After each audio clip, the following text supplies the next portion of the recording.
All right, happy Wednesday. Thanks for listening. Let's get right to it. I'm just going to pull up my YouTube here and make sure that we're live. And I'm going to get on the chat with you guys on the YouTube. So jump in the conversation on the chat. Here we go. We're live right here. I'm just going to pull up my YouTube here and make sure we're live. And I'm going to get on the chat with you guys. There we go. Okay, it sounds like my mic is working. All right, excuse my voice. I've been training really hard the last few days. I've been doing a lot of yelling, screaming, bar slamming, a lot of Schenkel yelling. So my voice is a little gone. But I do have an ice cold C4 right here. So cheers, I just cracked it open. So let's drink together here. By the way, am I coming in okay? I know that I come in. We haven't fixed the whole right speaker, left speaker. I know that it's not ideal. But if you could turn up the volume and can you hear me and you get something out of this podcast, that's what matters. Not the comfort of it, but that's what matters. There we go. Yeah, let's get to this. And then, of course, as we're watching, I'll be talking about my training. And I haven't seen this video. I just typed in Olympic lifting. It popped up. Looks like 2015. Just a training vlog. I like doing these random videos because it creates a ton of topics. I can watch the first 10 seconds of this video and find 5 things to talk about that can relate with you. I feel like we can really connect in certain aspects with watching just somebody train. So I haven't seen this. I have no idea who this is. I watch these authentic with you guys first time through. So let's get to it. How do I get back here? Let's go big screen. I think that might help. All right, 2015, a long time ago. But, man, it seems like it was yesterday. Dynamic warm-up, snatch plus snatch from the power position. I like that, by the way. Band-assisted box squats. I hate that, by the way. Single-arm overhead presses. I hate that. Sorry, I'm just very blunt. I'm just going to give you guys my honest opinion. You got to, let me tell you something. You know, Donnie Schenkel gave the secret to weightlifting. He said the secret to being a champion weightlifter is you have to be a rugged individualism. You have to be a rugged man. A rugged female. You got to be rugged. Now, you could come back at me and say, well, what does it matter, John? What does it matter that... So what? You're using bands. How does that make you not rugged? What does it matter as long as you're lifting the weight? It's a mind game. It's all mental. It's all mental. That's why we trained the best when we were so beat up. We were in the suck. We were numb. There's chalk everywhere, blood everywhere. We're tired. We're beat down. Any chance we get, we're going out back and smoking a cigarette. We're just eating as much food as we can. Doesn't matter what it is. You put food in front of us, we're eating it. We train hard. We stick close to the classic lifts. We push. This makes you strong mentally. Makes you rugged. We've lost that in society as a whole for the most part. So yeah, what I have seen when lifters are doing the band work and they're doing all the single arm dumbbell stuff and they're taking a long time to warm up before they even step on the platform, this tells me that you're a soft weightlifter. Now, listen, I understand. I don't mean to put a blanket over it. Maybe I'm wrong to a certain individual out there. Of course, right? Maybe there's some badass listening right now. that does band work before he trains, and he's an Olympian. Okay, so I'm wrong. But for the most part, 98% of the time, you're a soft weightlifter.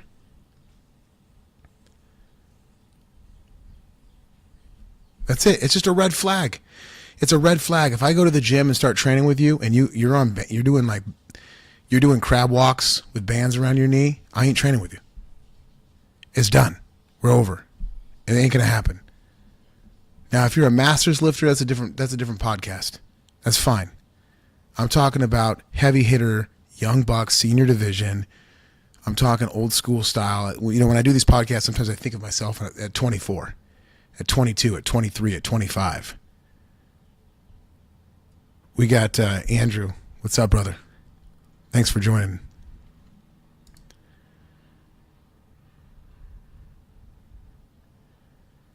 Okay, I don't know what is going on here. 20 minutes conditioning? Farmer carries? Stone over the shoulder? Okay. I mean, I don't know, is this guy a weightlifter or what are we doing here? Wow. Pull-ups, rope slams? Okay. I mean, he's not serious. He's not a serious weightlifter.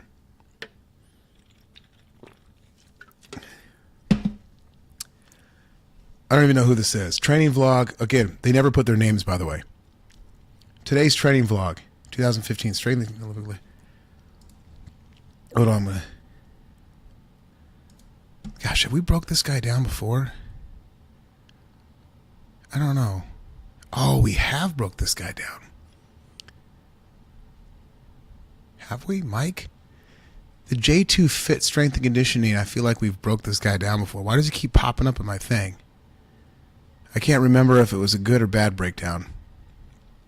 Where's his last video? 9 months ago, 2 years ago, 10 months ago, 2 months ago, I lost my clean and jerk. Here's how.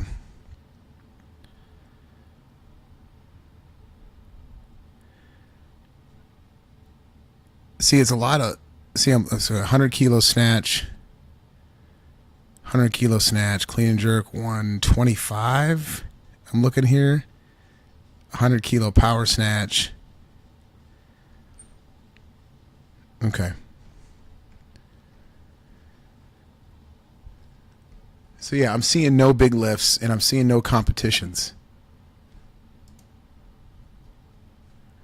So I was right. And I'm not trying to be mean. I'm just saying I was right. He's not a serious weightlifter. He looks like he's an online guy. He's probably a great coach. He's more just strength and conditioning and core and fitness and weightlifting and barbell exercises and dumbbells and bodybuilding. He's like kind of a melting pot of a gym rat. There's nothing wrong with that. But in my book, you're not an authentic weightlifter. You know, that warm up is just hurting you. Is what that warm up is doing. It's just hurting you.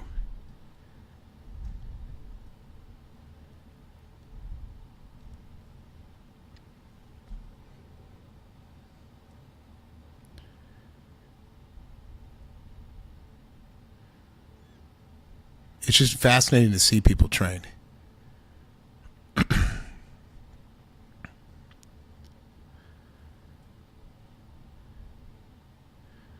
One of my big pet peeves, too, is sets at the same weight.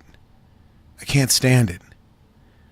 Anything we do is usually just a single, for the most part, unless we're doing EMOMs. It's I want you to work up and hit a heavy in this, let's say, what is he doing, a triple hang? Right? Hit the percentage. Gosh, I can't do this video. Hit the percentage and move up. If you're feeling hot, go up. Don't stay at the same weight multiple times. You know, put another kilo on or two even. You know, I have a new athlete, Joshua, texted me. He's all pumped, hit a 100 kilo snatch. It looked beautiful. We've been really working on his technique. I was super pumped. And then I texted him back. I go, man, Joshua, because, you know, on the Facebook page, you know, when he gets in the 90s, it's a big deal. You know, he's kind of a high 80s, mid 90s guy. And I go, 100K, triple digits. I go, what's your PR? Is this a PR? This has got to be a PR. He goes, no, I tied it. This is my best. I go, oh, Joshua, never tie your PR. Never, ever do that. You got to always put a kilo on. Boy, the most unsafe thing anybody can do is a spotter. Is the most unsafe thing. We've seen people literally die from squatting. Die. We've seen people get paralyzed, broken necks. I've seen disasters. You have too. Because of what? Spotters. Where in the world did we come into where we think we need a spotter? Now, if you're lifting with metal plates and you can't just throw it off your back, okay, that's one thing. You know, in powerlifting, they have spotters. Which, okay, I can see that. It's different. But when you have plates that bounce, bumper plates like this lifter here, you do not ever need a spotter. You just throw it off your back and let it drop safely. This whole spot thing is so scary. And then the box squats is just the dumbest thing any human could ever do. Gosh.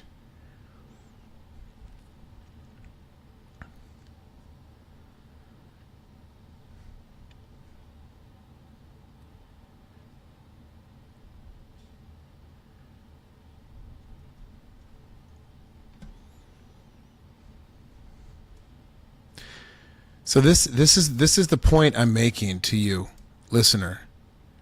I don't know what we're doing here. And if you think I'm kind of on a rant, this is going to be kind of a ranty, I'm in a bad mood podcast. First of all, I'm never in a bad mood. I'm in the best mood of my life. I have never been more happy in my whole life. My voice is a little gone. I'm tired from training and coaching. It's kind of toward the end of the day. So excuse me if I'm a little rasp with my voice, but I'm in the best mood ever. I do like to kind of vent and rant though, because I'm very passionate. And I do it out of a place where I just, in my head, I view tons of weightlifters listening to me, and I'm just trying to get it across to them to be the best they can be. So I'm trying to help you when I'm speaking. It's not necessarily at this guy. I'm trying to help you. But this is what we're dealing with in the sport of weightlifting. This is a training session. This is a training session. He does a few triples in the snatch, which was easy for him. Wasn't even hard. Easy. Probably a really low percentage. And then he does some box squats and then full depth squats, and he's done. He's done. He's done. And this is good enough to make a YouTube video. This is a training session. This is a training session. I want you to try to comprehend that for a second. This ain't a training session, brother. This is a warm-up. Like, I'm 40 years old with 20 years of beating myself up. I trained 2 hours today, and I did the entire team program plus more. This guy would die if he tried to train with me.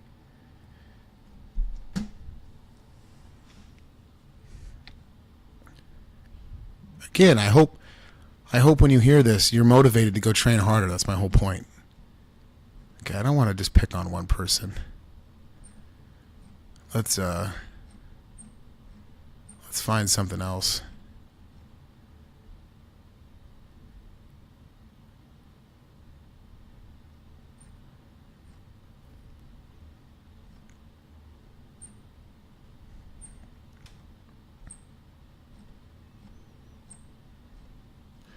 I don't like to do the pros because the pros are all, everything they do is great. Gosh, Mike is, come on, let's see here.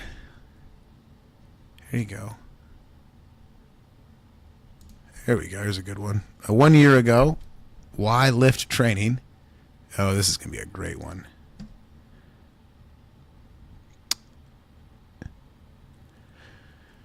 Okay, here we go, baby. Olympic lifting vlog for Snatch Focus. Perfect. All right, Snatch Focus. By the way, everything should be Snatch Focus. Every day should be Snatch Focus. There's not a day that goes by that we're not snatching. There's not a day that goes by that we're not clean and jerking. There's not a day that goes by that we don't squat. So already I'm irritated by the title. Snatch Focus. It's called just training. Okay, guys, I'm in a ranty mood this podcast. Okay, just let me rant. Snatch focus. Oh gosh, I've heard 100 people tell me that before. What do you got today? I'll go to a CrossFit gym, or I used to travel a lot. What are you doing today? They'll be training. Oh, I got a snatch focus day today.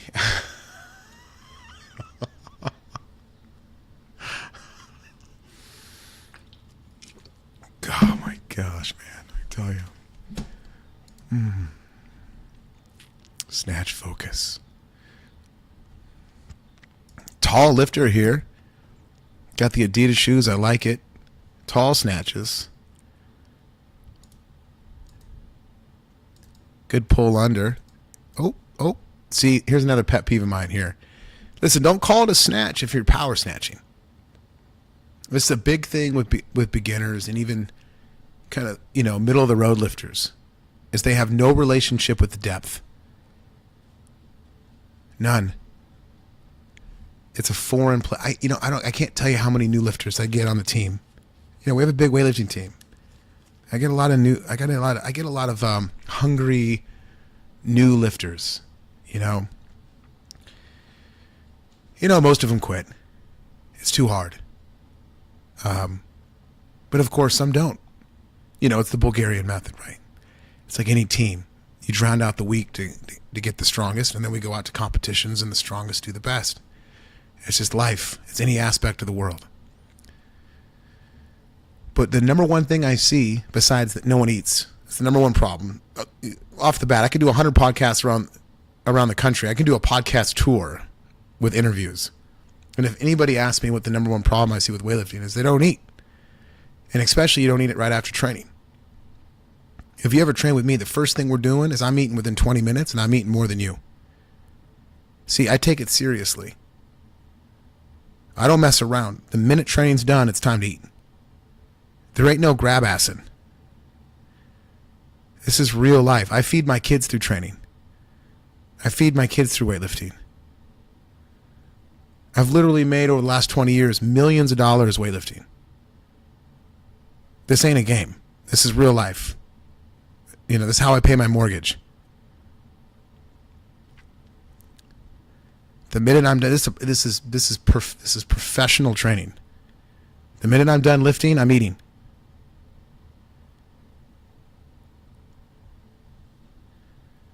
But the second thing is the depth. There's no comfort in the depth because guys like this are coached to stop right there.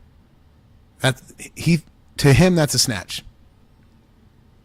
That's a problem.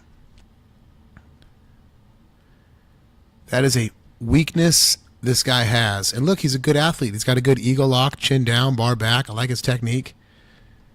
But such a huge problem when it comes to new lifters. Such a huge problem. Look at that. Look how high that is. The last thing this guy needs to be doing is tall snatches. What he needs to be doing is snatches. But see, what we have to do is we always have to make things complicated. We always have to do it. The more complicated, the better. I was walking. I'm not going to say it. I'm not going to speak about it. I don't want to get. Never mind. All right, here we go. So now we have to do snatch balance, right? Because why? Well, nobody knows why. Andrew, you still with me? Nobody knows why. There's not a coach in the world that'll tell you why. I mean, they might tell you, but they don't really know why. There's no reason. Anybody that programs snatch balance, which by the way, we do in complexes. Okay? But we're not calling it a snatch focus, and we're snatching every day. It's a little different. But anybody that programs snatch balances, they're the type of people when they talk, they say right after everything they say. So the reason why I like to do snatch balances is because of that push under, right? No, bro, stop saying right like I'm agreeing with you. It's like listening to PBS or something. And we just really want to do this right? No. Don't wrap me into what you're saying.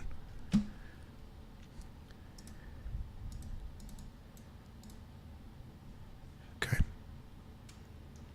So, let's see what we got next. Set 1, tempo no feet snatch. 5 triples. 5 triples. 5 triple. You want to know why there's turnover in the sport of weightlifting? Do you want to know why so many people quit? Because of programming like this. 5 triples. I love weightlifting more than anybody, and I would be so bored doing this program. First, you got me doing tall snatches into drop snatches, and then you got me doing 5 triples. And by the way, at the same weight. Get out of here, man. At least just see, the Pendlay method is, why can't you just have your athlete just work up to a heavy triple? Why can't you just say work up to a heavy triple? Why does it have to be the same weight? Man.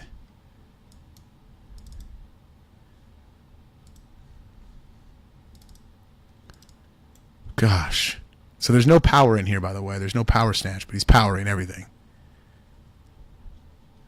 And I don't know if that was a tempo. That's a pretty fast tempo. 5 triples. Wow. I've never seen anything like that in my life. 5 triples in any exercise is insanity. I mean, I've trained with so many legendary weightlifters and coaches. I've been in training camps, international competitions, a billion national competitions. We travel. I have never in my life ever seen anyone do 5 triples in anything. But we got to make it complicated.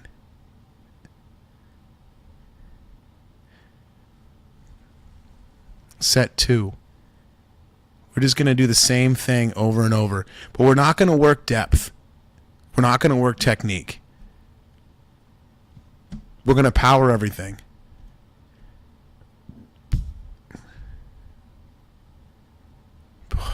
So there's no training here. This is light. 80K for this big guy. This is nothing weight. We're just kind of going through the motion.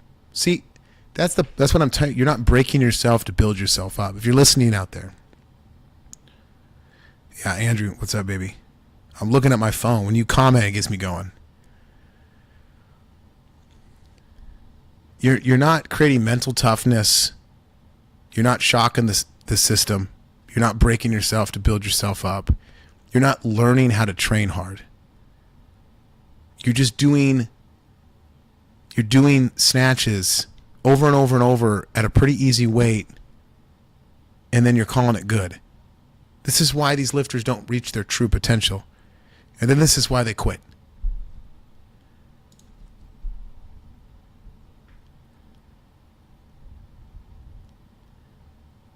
Jeez. All right, here we go. I'm sure he means 180. 80K 3 times 3. That looks like it's... I don't get it. Well, those are 345, so it's 143. Maybe that's like a 10, so 51. So this is like a 55. Maybe that's a 25, so it's 60-something.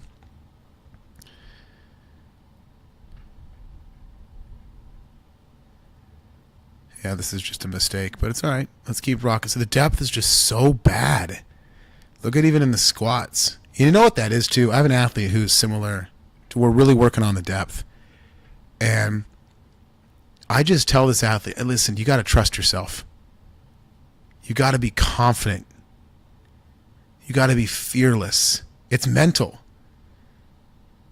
Oh, I don't want to hear it. I don't want to hear it. Oh, no, John, I have knees and my hamstring and my my 1 and 2 are connected to my 3, and no, I don't want to hear it. Sit your ass down and trust yourself. Be confident. Spike the ego. It's a confidence thing. Wow. That's it. So that's what I mean. There's another example. That is what you know how many people in the world that do weightlifting and call that a session? Do you even know?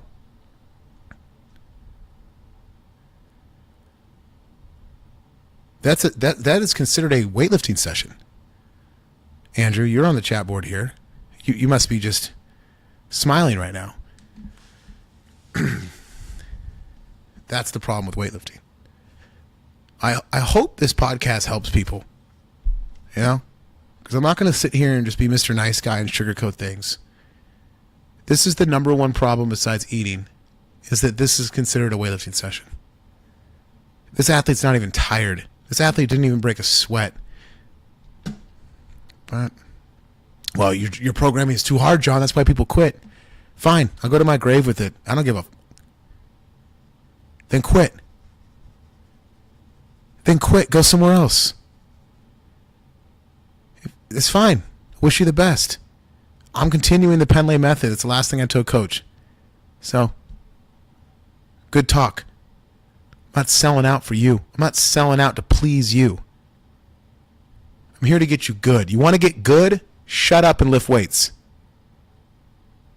I'm not here to please you. That's the problem with weightlifting, by the way. Coaches are trying to please their athletes. They're trying to make them happy. Yeah, I want my athletes smiling and happy, but I'm not here to please you. I'm here to get you good. And if you really want to get good, you'll get good. When I got athletes that win Worlds and win Pan Ams and win Nationals, they put the work in. Robert O'Day went out and won Worlds. You want to talk about a workhorse? You want to talk about a guy that trains pretty much every single day? I mean, you want to talk about a guy who's, 60 years old? Roughly? And trains 15 times harder than this one session right here? This session to Robert O'Day, he would laugh at. He's 60. He trains 6 days a week. He's 60. Do you understand what I'm saying? This is why Robert O'Day has won every single national and international meet over the past 3 to 4 years. I mean, there's been a few times he's taken silver and bronze. He actually won his first world title this last year, which was a huge accomplishment. He kept getting bronze, silver, he kept fighting, and then boom, he trained hard, he finally won it. Now he's won every meet. I can talk about Stephen Powell, I can talk about Kramer, I can go on. But these cats, these masters lifters, are training harder than these young guys. And it's crazy to me. It's crazy to me that somebody would call this a trains, to the point where they would put it on YouTube. Now, I love this guy. I don't know this guy. He's probably maybe even a John North fan, and I'm like totally just bursted his bubble. But I'm not trying to be the bad guy. I hope I'm nothing but motivation to this lifter. I hope he hears this podcast and he thinks to himself, wow, I am really holding myself back. Or wow, maybe I need a new coach. Or wow, maybe I really need to check my programming. But then again, it's not even this guy's fault. This is just how everyone does it. 90% of weightlifting around the world, this is how it's done.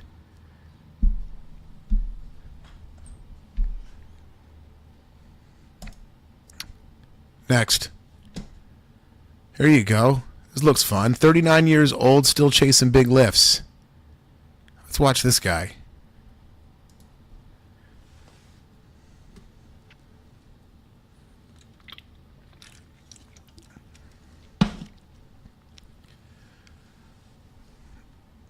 All right, does he have a name? We finally got a name, baby. Hey, Taya? Ataya? Day 2 of week 1 in the Iron Legacy method. Okay. Focused on strength, power, and long-term Olympic weightlifting development. Today's session includes clean and jerk work, power work jerk technique, squats, and accessory training built around longevity, stability, consistent progress. I'm not chasing shortcuts, just steady progress, better movement, and heavier weights over time. Current goals: 110 snatch, 140 clean jerk, stronger knees, better technique, long-term masters weightlifting performance. There you go. We got a background from this guy. Is he cleaning with straps, or am I losing my mind? Are those just wrist wraps? Wrist wraps? Yeah, those are wrist wraps. Hey, he's got good depth. I love the depth. I like the sweats too. Rugged lifter. Good. Rugged in a good way. Good. I'd like to see his ears from the side. Like those arms to get behind his head more. I should always see your ears from the side here in the jerk. Always. Preferably the back of your head. Preferably the back of your head. See, I can see his ears a little bit, but not his whole ear. I like to see his ears more. I'd like to see the back of his head. See how his chin's so high? He's pushing up. Man, I'd love this chin to drop an inch. I'd love that stretch to go back behind his head a little bit more. There it is, a little bit. He's got that ilia pull. It's a good lifter. Good technique. I like this guy. He's making me more happy. He's putting me in a better mood now, even though I'm already in a good mood. His start is rugged. I hate his start. I'd coil the crap out of this guy. I'd tighten his back so tight he wouldn't know what to do with himself. I would take my hands, I'd lean his shoulders back, I'd arch his back, I'd drop his hips, I'd dig that bar in his shins. I'd build so much tension on this guy, his head would explode. I'd say, you feel that? Now break. Yeah. Well, what do I know? Everyone teaches it like this, that high butt, shoulders in front of the bar start.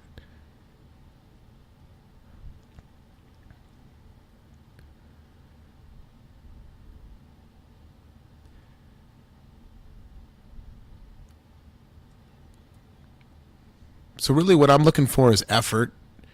He did a lot of power, a lot of clean and power jerks. He never went up, of course, because nobody believes in the max effort way. Nobody understands the Penley method. That's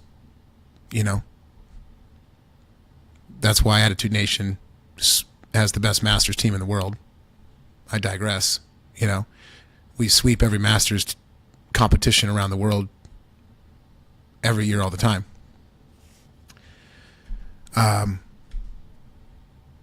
But what do I know? What does Penley know? So the whole just repetitions of we're seeing a lot of that. There's no max effort. Even in the pulls here, just a lot of volume.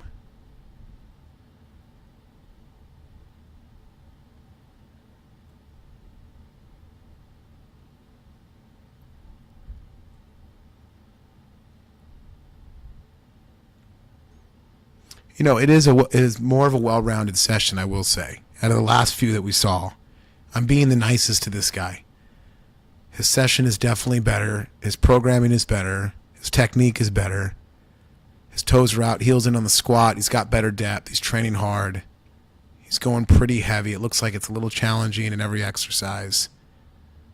He's pushing. I mean, he's doing a lot.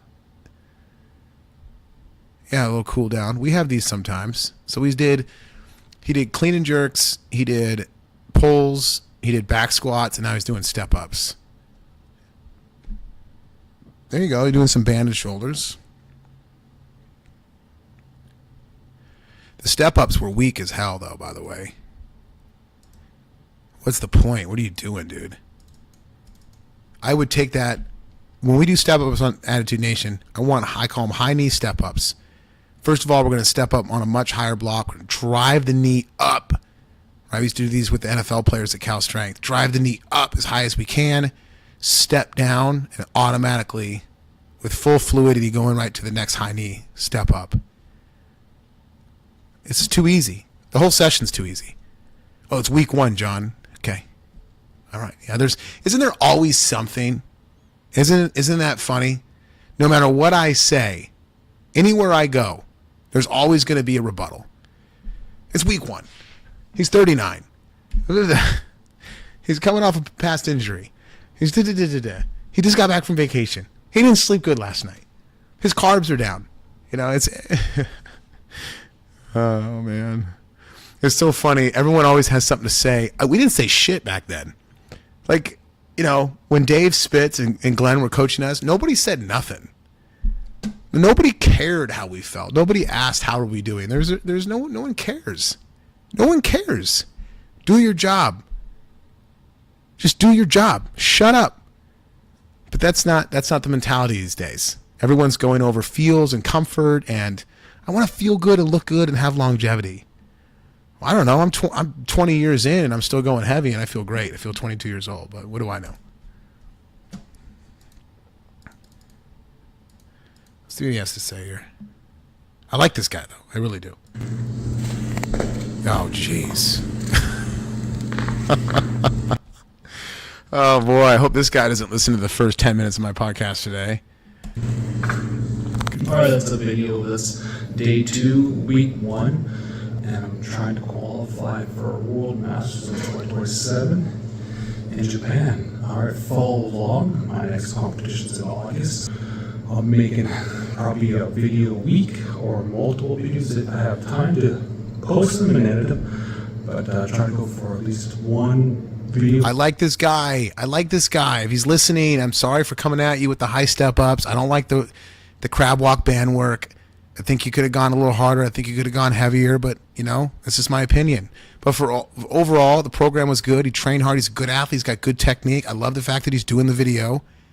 All right, he fell victim to my podcast here, so I have opinions. But he's doing the video. He's posting. He's getting everybody pumped up for his goals to go to Worlds and compete. He's going to do more videos. I love it. Do more videos, brother. I love it. A+. Honestly. Just because I critique you and I go on some rants like Aaron Huss knows. Aaron Huss is on here. Doesn't mean you're doing anything wrong. And remember, at the end of the day, I'm only just one opinion. I'm just a street cat, college dropout. I know nothing, guy. So remember, it's just my opinion. Okay? Aaron Huss, how we doing? I'm in a ranty mood. Do a video review of 127 Snatch today. That is actually hilarious. Well, I'll just say it right now. I mean, I went 125 yesterday, and I was just feisty. I'm like, you know what? I'm going to max out again. Let's go. And so hit a really nice 120. And then, of course, Huss, we go 26. And then I missed, as you saw. Honestly, I don't even think Jess sent me all the 20. I think I had 2 or 3 more misses at 26. I don't think all the texts came through. Nike has horrible service, so I was like, this is enough. But I missed like 126, like 5-6 times. And then, as you saw, it was pretty close. But, Huss and Andrew and everybody listening, you have those days where sometimes it just doesn't hit. They don't lock. It's just like, it's just, it's close. So, of course, we went 127, a few misses there. But, they were all close misses, and the mind was sharp. The mind was confident. It wasn't like you miss it and you're like, oh, I'm dead. Time to move on. And those days are there. I remember just a few days ago, 4 or 5 days, I missed 125 a few times. And it was like, oh, this weight's heavy. It crushed me. I'm done. Time to move on. I was at LA Fitness. I had the yellows on each side.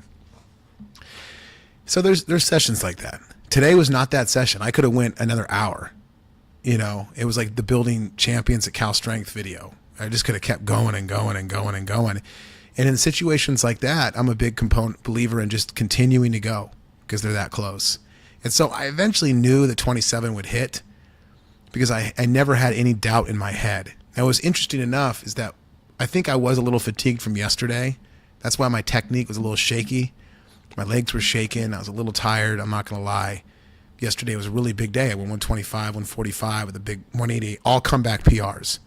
So I was kind of just making a point to try to get people jacked up and motivated by just maxing out again. So hopefully it helped. But usually, as you guys know, when I try to save a lift, I take it back down to the depth and I sink and settle. I do the eagle lock save, chin down, and then I'll stand up. But for some reason on this one, the bar was just like, nope, let's go. We're going to stand all the way up here. I just hate lifting in front of a rack. I can't stand it. And that's a perfect example because some people are going to call me a liar. Some people are going to think I'm making excuses. But I'm telling you, that rack, when the bar hit, did not help me. I had that lift. I felt great standing up. I know it was far behind my head, but that's my comfort zone. And then as I'm even yelling yes and my back foot is planted, the bar just boom, hit that rack. And then I had to control it. So it just kind of, it's like when you're squatting and then someone kind of touches the weight or touches your side. It almost takes away a little bit of the prestige, the joy of the squat. Yeah, I made it, but then you were kind of touching the weight. How much did it help? So I just kind of hated that. I'm like, gosh, dang it. It's just another reason why I like to lift in open spaces, and you got to be careful.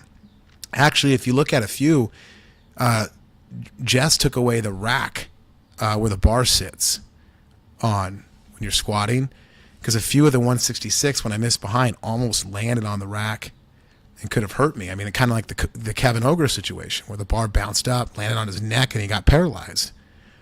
So she took away that. So yeah, just it was a rugged session.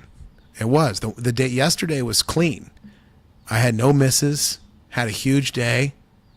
Everything was crisp and money in the bank. And then today was just one of those like Donnie Schenkel cow strength at 2:00 in the afternoon, sweaty, chalky, and we're still going days. And, you know, sometimes you need days like this to build mental strength. It wasn't heavy enough. Honestly, that's why I went 27. There was a few misses I had behind Huss, as you saw, where I was like, I almost went up even after a few of the misses at 27. I'm like, let's go 28. But I'm like, then, you know, you guys have had this happen, right? You're thinking, let's go up, but then there's a little bird in your head going, no, just stay. Just make it. So I stayed. But yeah, you're right. You're right. It probably could have gone up. But we'll hit 30 soon. We'll keep it going. Hit a nice clean and jerk at like 130, which I'm not going to lie, after all those snatch attempts, I was a little beat. I did get the complex in, Andrew, for the drop set, which I will post. And then I did the Penlay naked squat at 138 for 300 pounds. It was hard. So ate a ton, had a lot of chocolate milk, a lot of food. And now here we are getting after it with the podcast. Let's go to this guy here. This guy doesn't look familiar.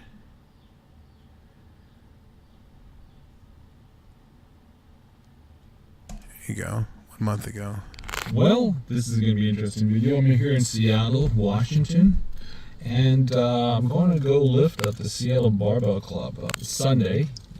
Costs 30 American for the time, or 65 for the week. I've just got one day here to train. I'll take you on my experience and give you my review. It looks like there's nobody at the gym, so if you want to train alone, which I'm used to, Sunday's your day.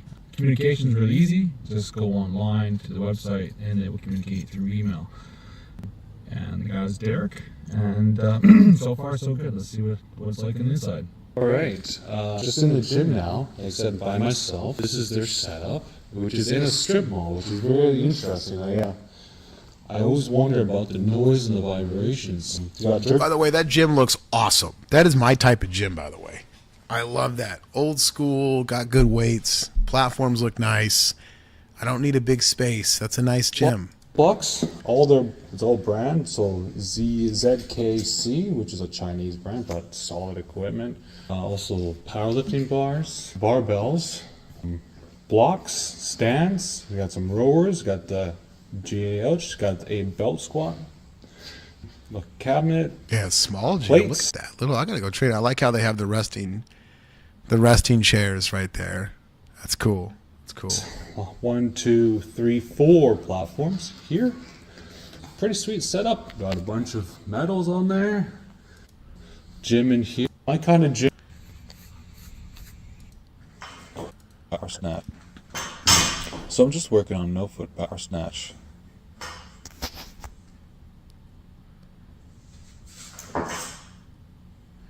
So you guys are going to see a pattern, and we've done a lot of these videos, like a lot of them, not just today. Notice that, it's very rare to see someone just do weightlifting, and that's another big push I always have for people. It's just rare to see somebody just walk into a gym and say, "I'm going to snatch, clean, jerk." That's the biggest problem with weightlifting. You can't just do the lifts. Yeah, this guy was doing CJs earlier in his garage. But, of course, we can't do a snatch. We got to do a no foot snatch or something. So.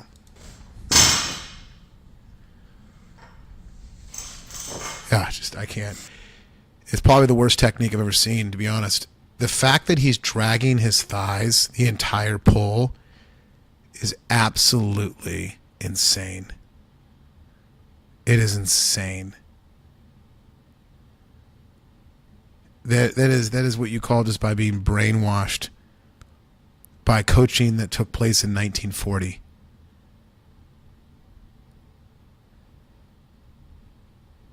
Nobody on planet Earth drags the thigh in the snatch. It doesn't happen anymore. When they took the rule out, it doesn't happen.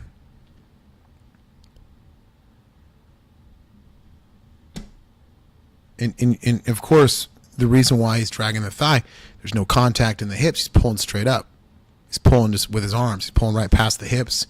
He's dragging the thigh, dragging into the hip, pulling straight up. There's no contact. There's no oscillation. There's no lean back. The hips are doing no uppercutting to the bar. It's just straight arms. And by the way, 60K. If you ever train with me, you're gonna see that I go bar and then I go 2.5 plastic plates. And if I don't have the plastic plates, I'm doing the 2.5 small change plates. And then I'm going 5s. And then I'm going greens. And then I'm going yellows. And then I'm going blues. And then I'm going reds. All the way up to 140 plus, wherever weight I'm at. Another big pet peeve of mine is when lifters just walk into the gym, especially a guy that's 39 who doesn't have, this guy's not a high-level professional weightlifter. He just throws the blues on. Now, maybe I missed it. Maybe he warmed up with lighter weight. But we just throw the blues on. My point is, warm up, guys. Stop making it a rush. So what are we doing here?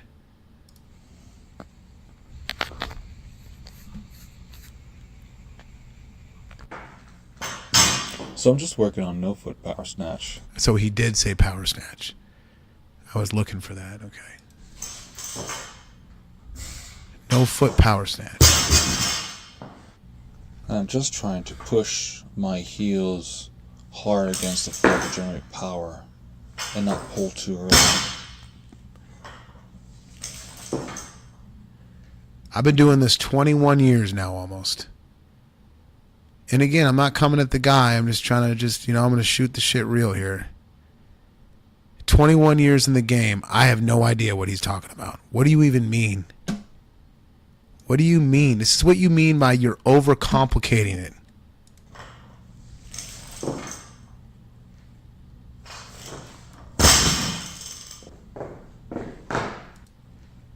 Pull too early.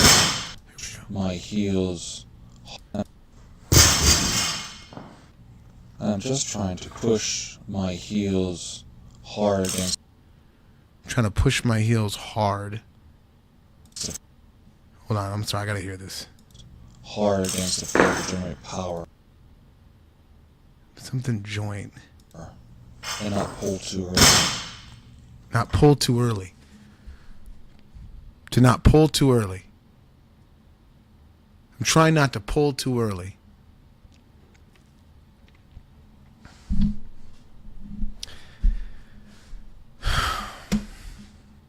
I don't know what that means.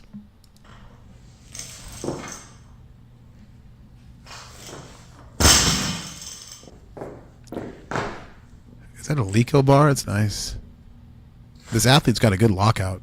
Good start. I think that's a start. It's good. Another thing to say real quick is I'm a stickler on with these lighter power snatches because, of course, he's probably not going to go heavy. He's just going to stay at a light percentage and just do tons of reps. That's what everyone does.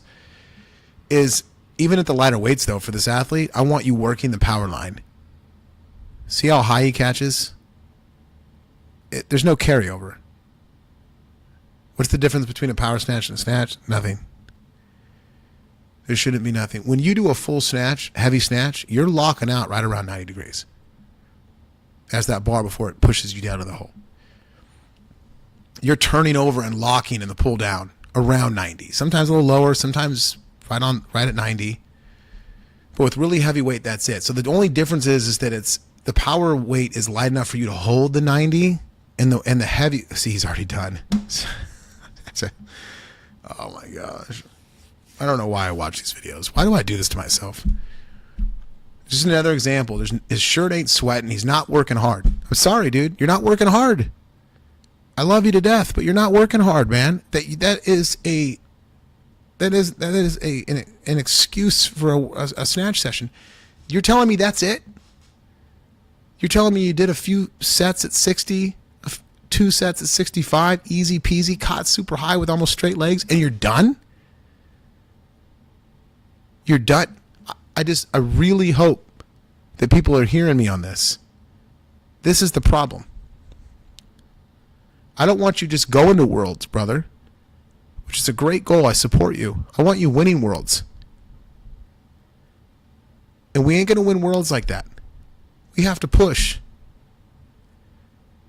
But my point I was making is I want you to catch lower in the power. I guess we're already done with snatches, so we're going to move on.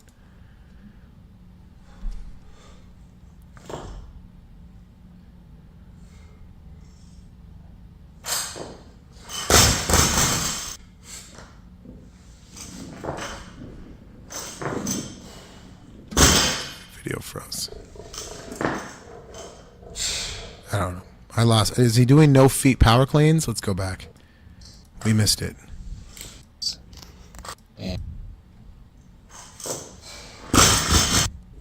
And I'm also now doing no foot power clean and push. Okay, that's the reason why the feet aren't moving. Okay.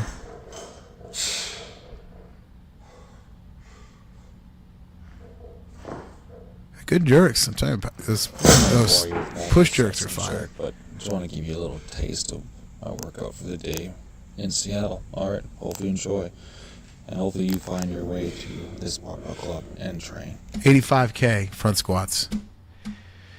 85K front squats, light powers, light power clean and push press jerks, and that's it.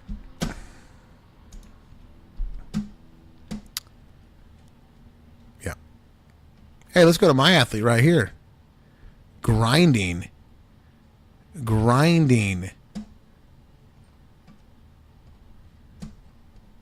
Yeah, that's Andy Kramer. We can go all day with Kramer. Let me show you how it is. All right, I don't want to pick on someone too bad. We'll move on to somebody else. But that's a good... I'm telling you right now. This... I don't know his name yet. Taya? He's a good athlete. Very good athlete. Very good. He moves very good. He just doesn't know how to train. That's it. Sorry. Period. That's it. It's that simple. He has no idea what he's doing. So, sorry. Good athlete, though. Looks like a good guy, and I hope he does well. All right.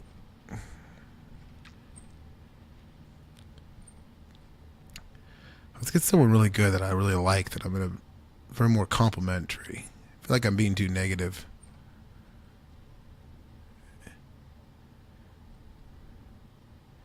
This guy's a CrossFitter.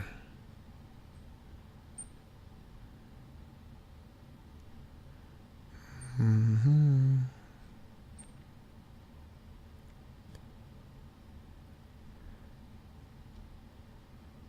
Okay, I don't know CrossFit. I'm not going to critique CrossFit people. Here you go. Who's this guy? Okay, Peter Benight, Canada, Belgium. Oh, it's CrossFit. What the heck, man?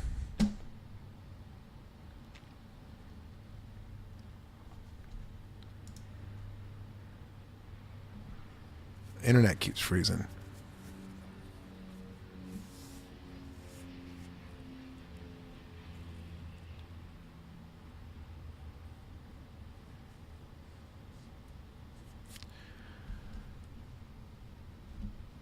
Andrew, am I still there? Huss, can you guys still hear me, or am I froze?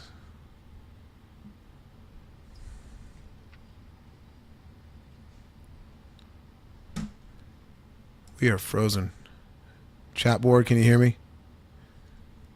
I think we might even be off.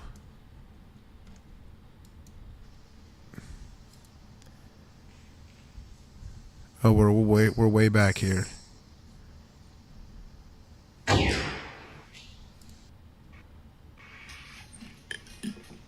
I think I saw a good one here, actually. Let me go back. Oh, where'd that go?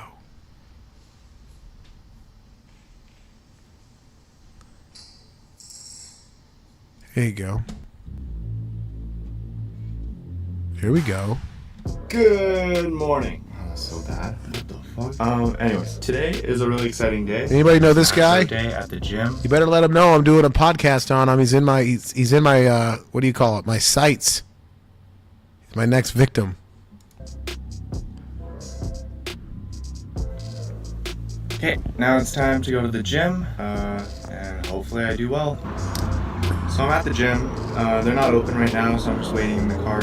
But yeah, right now I feel super anxious. It feels like I could throw up, but I'm not going to. I love this, by the way. He's anxious and excited and nervous for max out day.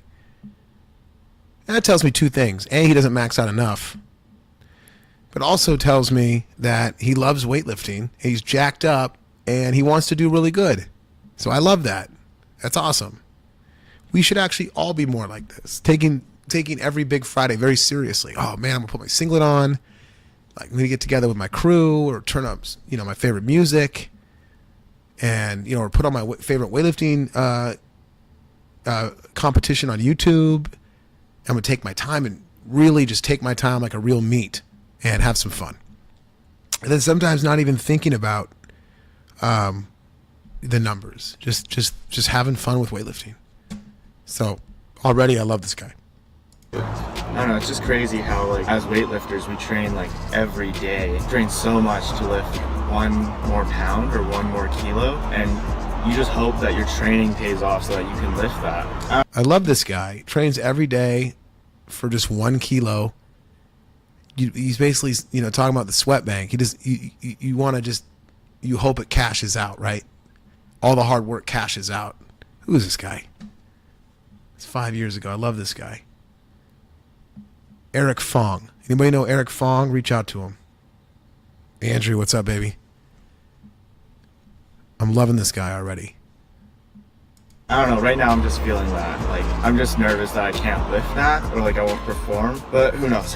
Hopefully this will go well. Oh, I have massive butterflies and I feel like I could throw up. It's not good.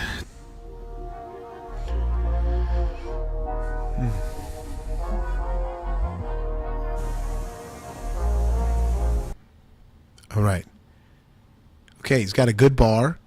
He's got his weightlifting shoes on. He's excited. His legs, by the way, are jacked. Holy smokes. Thank you, Andrew. He's got the virus shorts on. He's got a rugged shirt on. I like this guy. And he's getting bar work in. Good.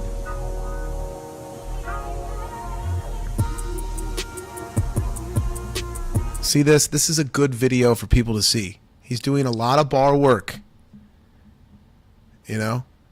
Good. I'll do 10, 15 minutes of bar work before I put on 30K. I'll bar work all damn day.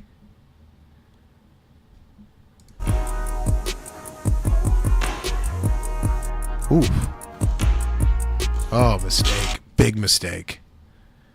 And listen, you could say the Colombians, John, some countries like to power till they can't, and then they sink everything down and they're champions. Okay, I get it. Fine, come at me, but I don't like it. Okay, if that's not your country's method, and you got to remember these Colombians and other countries, that's their training method. That's their competition method. That's what they were doing since they were 7. Okay, it's a little different than Eric going out here on a max out Friday, which he's nervous for, and doing power snatches. Don't ever power if you're maxing out. Do the full lifts and create that relationship.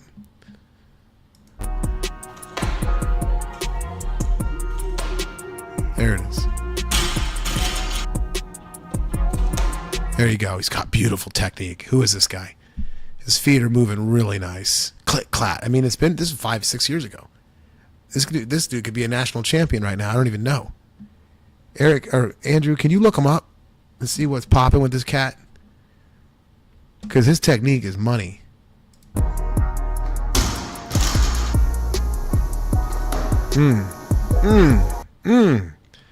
Click, clat. Click, clat. Oh, look at his start. I love it. Chest up, torso up, heels in, toes out. Click, clat. And I love the jump, too. Look, he went bar 40-50. This is my kind of cat. Look, we're going to end this podcast on a very positive note.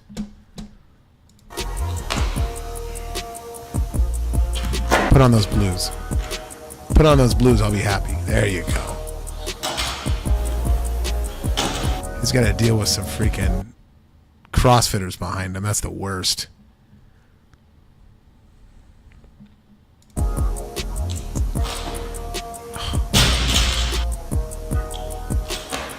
you go. And the Reds. Oh, dang it. They got the black ones. It's okay, though. Dang you, Jim. Dang you, Jim. But it looks like they got a good bar. His technique is just so good. His technique is so good. What a freak athlete. I love it. Good jump. I don't know if I love the jump. I don't know what his best is. I'd have gone 75 there. Get warm. But he knows what he's doing. He's got a good coach. I bet you $20.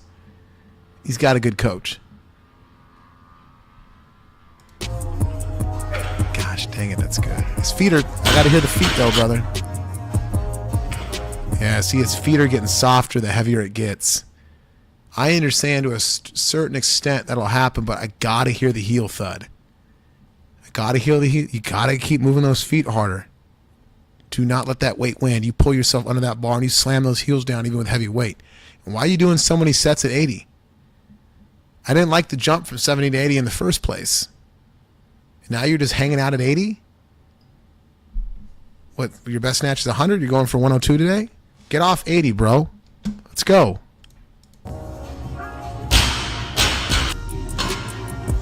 Too big a jump. Listen, am I going to be right or am I going to be wrong on here? I feel like a lot of times I'm right. It's too big of a jump. I don't like it.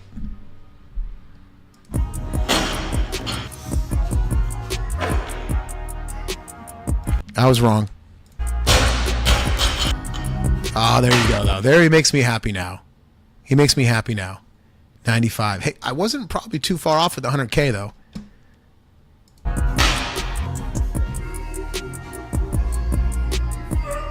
Okay, easy. There you go, Eric. Come on. 100K. Oh, yeah, he's jacked up.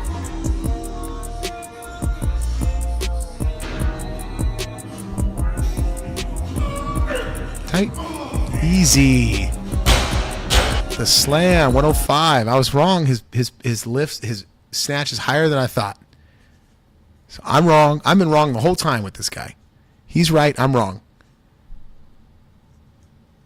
Hey, John. What's up? What's up, brother? Milk Top. We're watching this freak athlete who I just found on YouTube.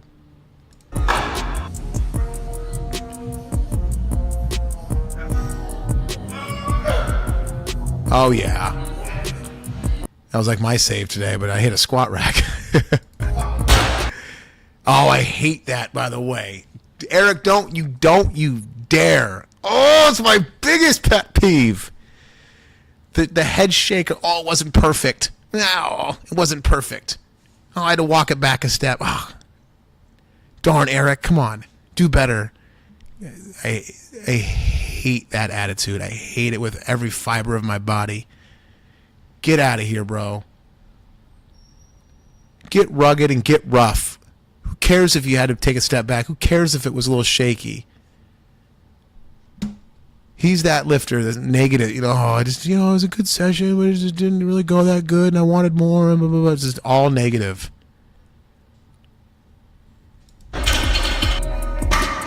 Like, dude, you just hit 105. It looks like a big lift. Slam it and let's freaking yell and be happy. Yeah, load more weight. Get out of your head. He better go heavier or I'll end the podcast. If he stops there, I'm done with the podcast.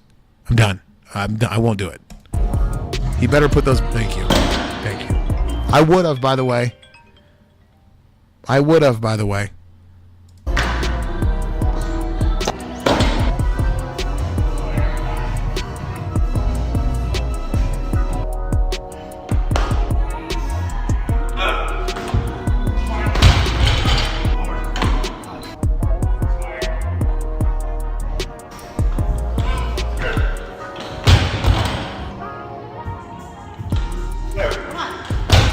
No way. It's good attempts though. He's going after 10. So I noticed in his coming up, even though I kept complimenting his technique, I noticed he's very vertical in all his finishes. Like if you even go back to let's go even lighter. Watch this 90. Ready? Watch this. Look at that. Very vertical finish. He needs a little more lean back, more pull back, a little more arched angel, more weight back over the heels. Everything is boom. See that? It's just too vertical overhead too. Yeah, he's got a good chin lean. His arms are behind the ears nicely. Like it's good, but it could be more lean back, more eagle lock in the catch, and you can see that's messing with him here right there. It's just he needs more finish. Let's go to the finish and pause it on the 10 here. That's pretty good actually. It's actually pretty good. But notice he's not moving those feet. Get those toes up.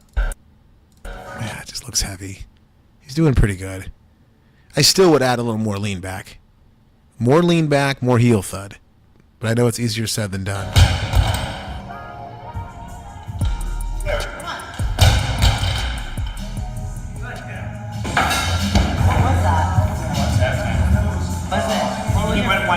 That was a bad attempt.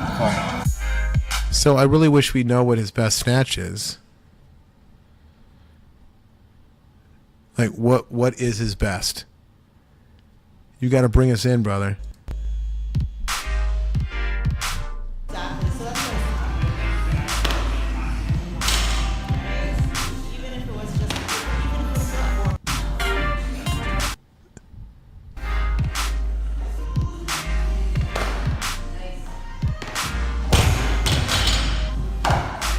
His technique is phenomenal, and he's a freak athlete.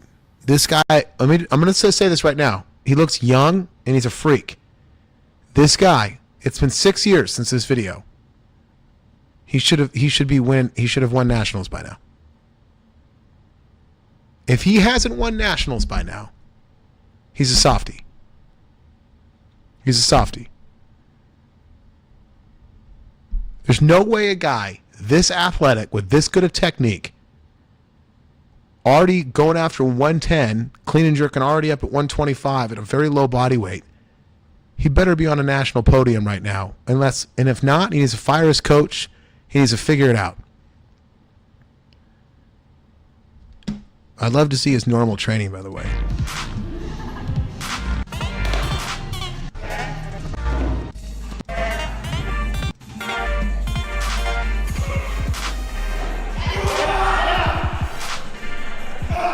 There's 30.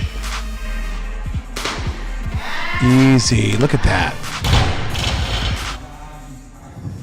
Of course, we have no idea what his best is, so it's hard to emotionally be invested here because nobody knows what his best lifts are. I don't know. Is this a PR? Did he just PR? I don't know. He's not telling us.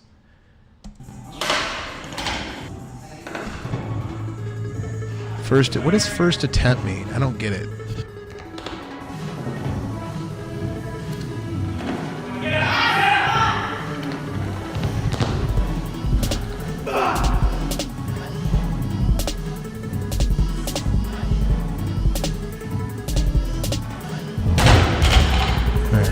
Big jump.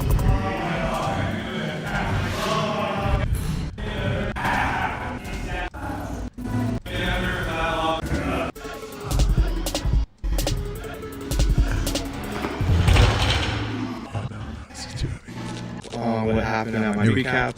So just to recap on what happened at my max out session, I hit a 105 snatch. My max is 107. Oh, brother, get out of here. Get out of here. Dude. Why are you going 10? Why are you going 10? Why are you going 10?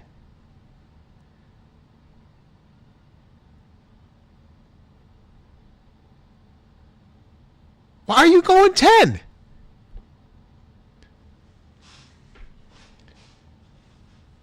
What do you say? 7? Go 8. Go 8. Every kilo counts. Get the PR. And if you can't make 10, go down at least and hit 8 then. Take off 2K and hit 8. Shoot, Ilya that thing, man. Go down to 70K, work up and hit 8. You're killing me, brother. I'm your #1 fan. I've complimented you this whole video, but you're killing me. Rookie mistake. Go 8. Get the PR. Not too upset about that. And then I hit a 130 clean and jerk. Which was amazing, by the way. My max is 130. Oh, my. I'm done. I'm done. I'm out of here. I'll see you guys tomorrow. I'll see you guys tomorrow. I'll see you tomorrow. I'll see you next year. I'll see you next year. I'll see you next year. I'm retiring from podcasting. It's been a long run, guys. It's been really nice. It's been good. It's been fun. Weightlifting Talk, what was it, 2011, 2010? Me and Donnie Schenkel, then went over to Muscle Driver. It's been a long run, guys. I can't do it anymore. This guy's breaking my heart. Andrew, I thought we were going to end this podcast on a high note where I was going to be Mr. Positive. So we don't go 8. We don't even Ilya it back to 8. We go right to 10. And then we tie the PR at 30. And then instead of going 32, 33, 34, we go 35. But we don't go 31. Brother, I don't care if you put a half kilo plate on one side and make it a dirty bar 130.5. Get it in. You could have had a PR snatch, PR clean and jerk, PR total today. And then I hit 135 clean, which is a 5 kilo PR. Overall, it went pretty well. Not mad about my That's a good point, Andrew. And I guess I'm furious at your performance. Hopefully you guys enjoyed this. No, I did not enjoy it. If I was your coach, you'd be in big trouble, young man. Please like, subscribe, and I'll see you in the next one.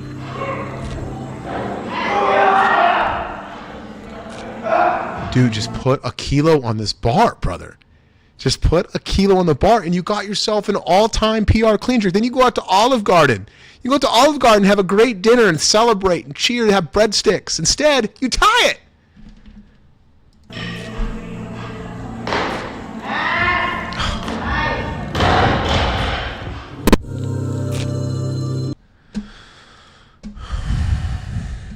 Gosh, I want to see this guy. Day in the life of Eric Fong. I think he's done, dude. He's done. He clapped out, bro. They all do. 5 years ago. Is this even weightlifting? Yeah, it is. Can somebody get this guy back? Can we get Eric Fong back? And I mean, I will coach him. Like, people will pay for his membership. We'll do like a community thing.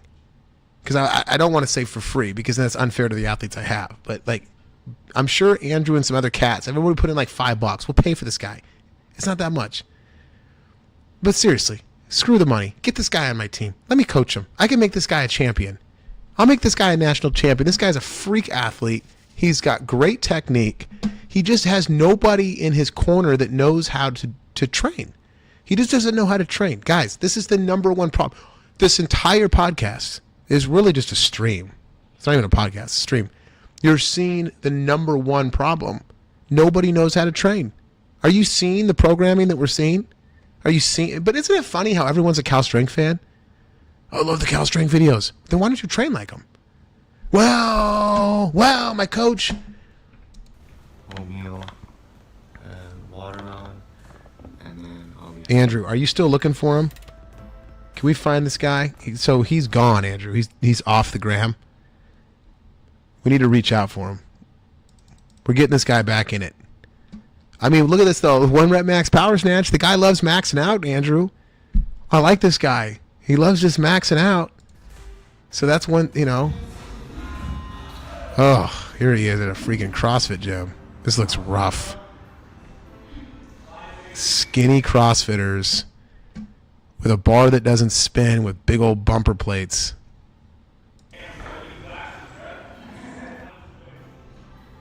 Hey, you got to give him credit for getting after it here. Look at that. He's so good.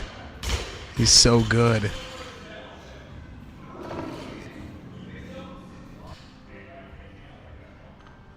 Eric Fong. Hey, went for it. That wasn't bad, Eric. See? Don't be so down on yourself. See how he said that was bad? Oh, no. No.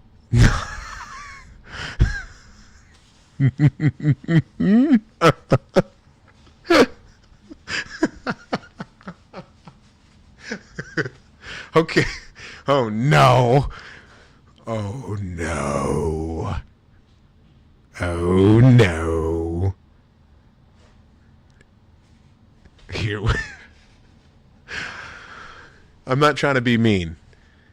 All I'm saying is, like, if you're a drop-in guy at a CrossFit gym, let me just train. I don't need your coaching. I don't need your coaching, bro. You're probably the nicest guy in the world. You're probably the #1 CrossFit coach in all of the land. Okay? Oh, no. All right, here we go. Let's play this bad boy. This is a good one.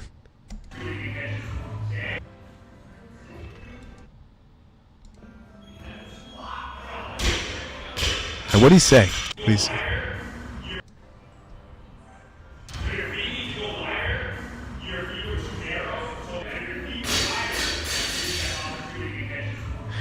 You know, he's basically saying starfish the crap, which I'm totally for, by the way. I think it's good coaching. But still, oh no. I think my initial reaction was good, though. We've all been there, right? Us weightlifters in the corner where the CrossFit coach comes over and coaches. Oh boy, but it was good coaching, though. I like that. Get your feet wide, make it. Who cares how it looks? That's my point. Oh, he's wearing Metcons. There he goes, guys. There he goes. You always see the weightlifters start to quit when they start wearing the Metcons and getting into CrossFit, or, you know, they start to slow. You know that blog I wrote called Him? They start to slowly walk out the door, right? And you're like, oh no, there they go. He's wearing Metcons. See? What did I say? What did I say? Did you just see this past me? Assault bike for calories. Hot flash. Females? Oh, he's going to do a CrossFit workout. Here he goes. He's gone. He's done. That's why it's his last video. Yep, he's done. Andrew, we figured out why. We lost him. There he is. Goodbye, Eric Fong. Eric Fong, I loved you. I still do. We're going to miss you. You got swept away from CrossFit kidnapped you. I'm going to put a wanted sign out for you to try to get you back into weightlifting. Hold on, I got to take this. Paige! It's okay, no, I'm live on the podcast. When are you getting under a bar? Thanks for calling me before training. Yeah, of course. I'm at the gym now. Oh, okay. I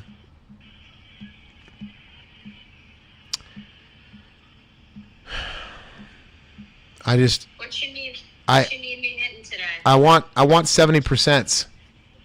70% full lift? Hold on, I'm thinking here.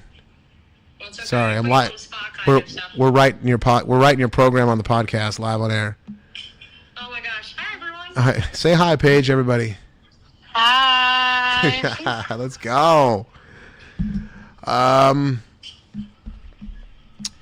Let's up that to 75%. I agree. Oh my gosh, I was just about to say that. Yep, we're connected. Let's go 75% snatch, clean and jerk. Back squat, I do want to double at. I want to double at 80. Double. I want to, yeah. 80, of course. I want to double at 80 in the back. I want 75% across the board, but I want snatch plus 2 mid hangs on the drop sets. Okay. 45 in the snatch. And then I want a Schenkel complex on the drop set. 2 Schenkel complexes on the drop set of the CJ at 75%. So take that down to 60% Schenkels, 2 sets, and I want 2 sets of the half Penlay complex on the drop. Perfect. And you said at 45? Let's go 45. Okay. You can do it.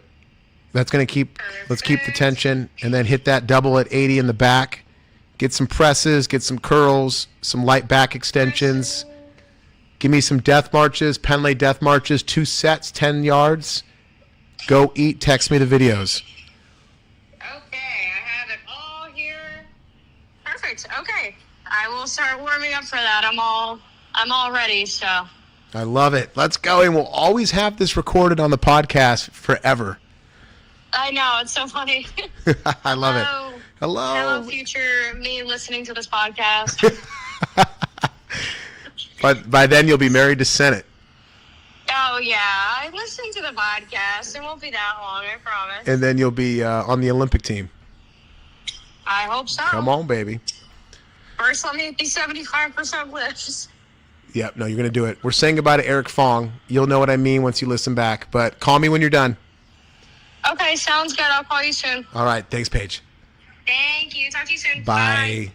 All right. See, that's how it should be right there. That's how an athlete coach should do it, right? Communication. All right, let's get back to Eric Fong. Andrew, I think that's what happened, by the way. He's gone, dude. Well, my mom said I'm too lazy and that I should make my own breakfast. So that's what I'm gonna do. Yeah, he's done, dude. Now he's doing polls. He's doing polls. He's not eating. He's doing CrossFit. It's done. It's done. It's done. He's not even eating. Where's all the food?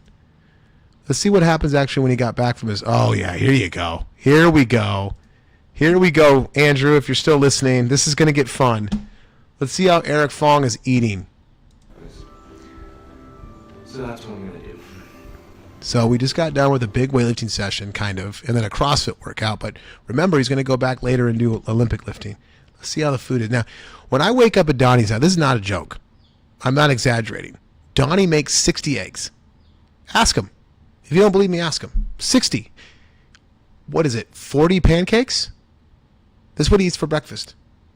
We'll sit around, we'll eat 60 eggs and 40 pancakes. And tons of bacon, a mound of bacon. And we'll just eat. We'll eat like we're Vikings. Go out, we'll smoke a few cigarettes, we'll go to the gym, we'll smoke another cigarette. And then this is like recent. This is like, 4 or 5 years ago, 3 years ago. And then we'll train. That's a breakfast with Dottie, by the way.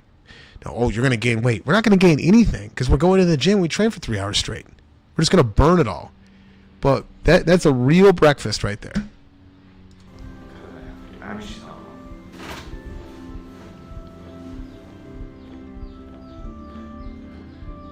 So here's the problem with weightlifting. They get sucked into CrossFit.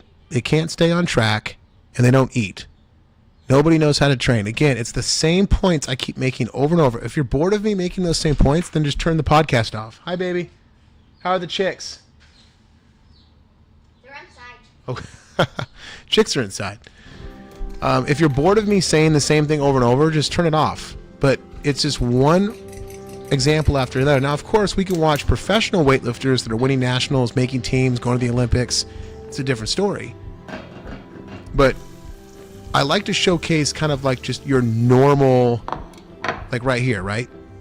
I like to showcase your normal, middle of the road weightlifter that's doing it for a hobby but also has big goals. And why are they not reaching national championship status? Well, here's why. Here's one. This is what you call by a post meal. This is not a joke. This is true. If you're out there watching and you're thinking to yourself, that seems about right, that's pretty good, then you have a problem. If you think that this is remotely a post-meal from your workout, that's why you don't have a gold medal around your neck. This is not a meal. What you're seeing, this is far from it. Now, I really want you to take a look at this picture here. If this is what you're eating after training, you need to change. See, you can listen to this podcast, and I can come at you all day and night, and you could just stay in the dark. Nobody knows I'm talking to you. And that's the cool thing about it. I'm telling you right now, listening. Maybe you found this video like 2 weeks from now, and you're listening to the recorded version. You need to change, because this is bullcrud. This athlete should have 4 of these breads, more jam, more meat, tons more eggs. This whole plate should be eggs. So I'm gonna do garbage, recycling. And that's it. There's no protein shake. There's no candy. There's no pie. And I guarantee you he won't eat again until his next session. I'm just going to the gym again. See, he's going to the gym again Weightlifting session. for his weightlifting session. That'll be fun. It's a long day. I only got 4 hours of sleep last night, so that's kind of how it's going right now. I'll see you at the dentist, maybe. I never make Olympic weightlifting session now. There it is. That's all he's eating all day. He has no recovery. He has no fuel. He's done. He's dead.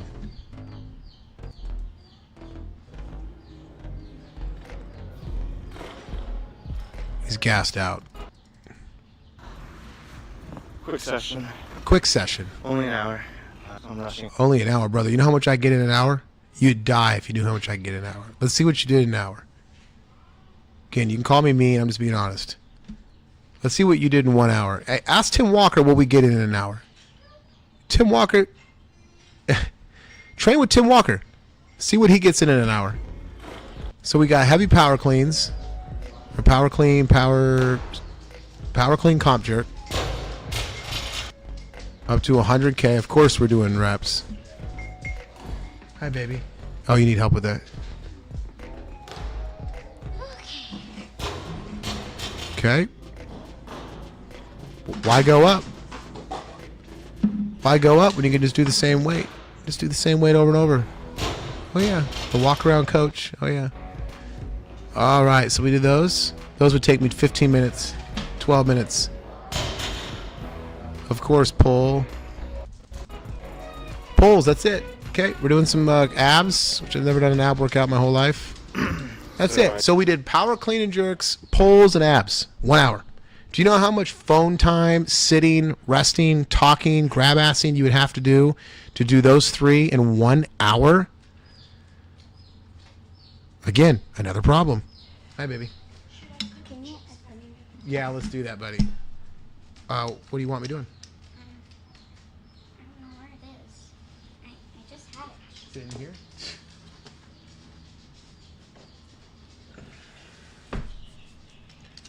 You want to say hi to everybody?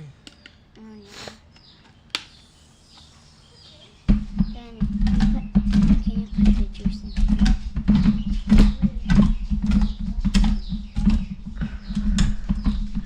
You want the juice in there? Yeah. We're all... Gosh.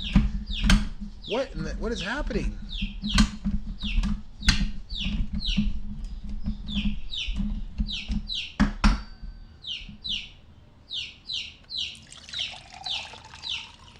You like to drink it? What? You drink it? Yeah, I like it. Have you ever tried it, Daddy? No, I'm okay. Dad, I'm being... Oh my gosh, he jumped out? She jumped out? Oh boy, that might be a problem. Thank you, Daddy. Yeah. So mommy's not home yet, huh?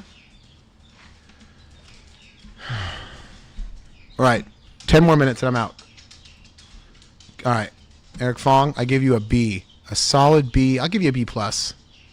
Love this guy. Let's hunt him down. Let's get him back in the sport, and we'll get him on Attitude Nation. Free membership.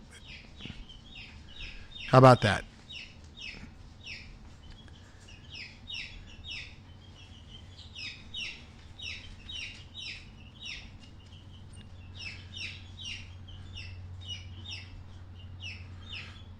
All right, we'll do 10 more minutes, find another lifter, have some fun. Did we do this guy already? I think this is that strength coach. What up, Big Cheese? Hold on, let me see if this is the same guy. Oh, it is. Yeah, I'm not going to do him again. He's great, but he's more of a strength conditioning guy. It's just a different world. Yeah, buddy. Oh, look at that. Oh, here you go. Here's a fun one. Angus Doidge, 300 kilo total at a Scottish training camp. Okay, who's with me? Viewers, let's do it. Hello. So I'm going to run through the Scotland training camp that I went to at the weekend. Man, I'm way behind on live. Live is really staggered. Andrew, where are you at right now on live? Are you watching Eric Fong do ab work? And I'm ranting about how long it took him to do everything? Got a new comment on here. John, any thoughts on the enhanced game athletes not breaking any records?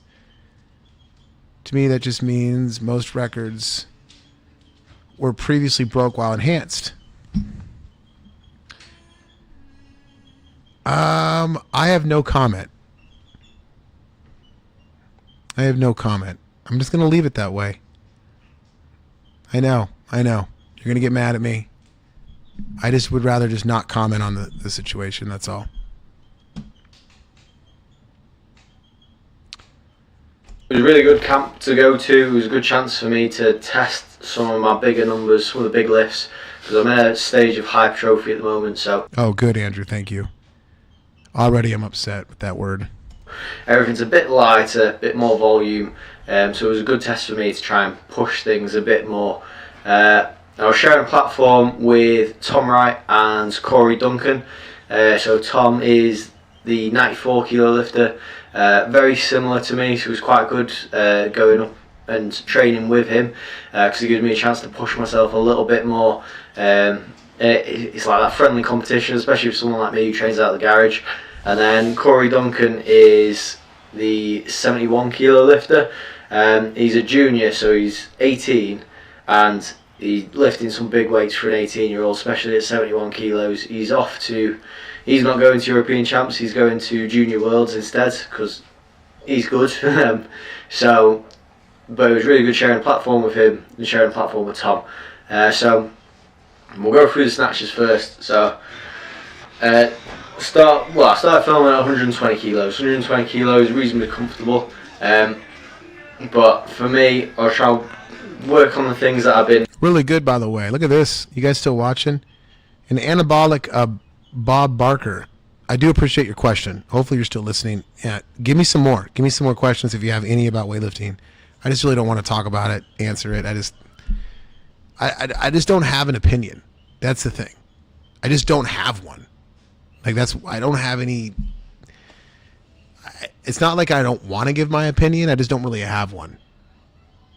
It's like, yeah. So I know that's kind of a cop-out, unfun answer, but I think sometimes in life it's just okay to say that. I'm just like, all right.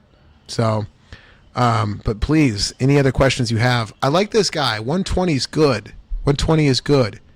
What is he, 5'10", 6 foot maybe? He's tall, pretty big guy. He's probably maybe a light 105. He needs to eat more, of course, but, that's just beating a dead horse at this point. Lacking in, especially at the heavier weights. So moving my feet nicely, trying to make sure that...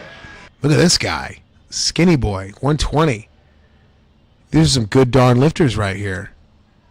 Good technique, too. When I'm lifting and I get heavier, I'm not trying to rush through things. Oh, look at that. He pushed the weight down after the slam. Who are these cats? Look at this right here. Andrew, look at this. I'm not trying to rush through. Look at that. These guys are great, man. I got a feeling these guys like some old Cal Strength boom days. Things, being patient in the first pull and making sure Patient I hit in the my first pull is, I just hate that expression. Patient in the first pull. Okay. Screw your patience. extension. You see here, all three of us have slightly different lifting styles. That 125 was crazy good. These guys are freaks. Who is this guy? This guy with the orange knee pads is insane. Quit your job. Don't go to school. Train all day, every day. Go to the Olympics and win it. Like, Tom is very smooth, very controlled. That's the bar. Land on him a little bit heavier at times, but like... Their technique is so good. See, I guarantee you on everything. If these guys are listening, they know I'm right. They're probably in, what do they call it, by the way? They call it not college, but they call it university. There you go. Well, we're in university.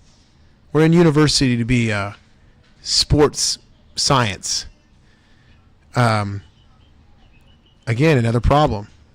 Dude, drop out. Go to university later.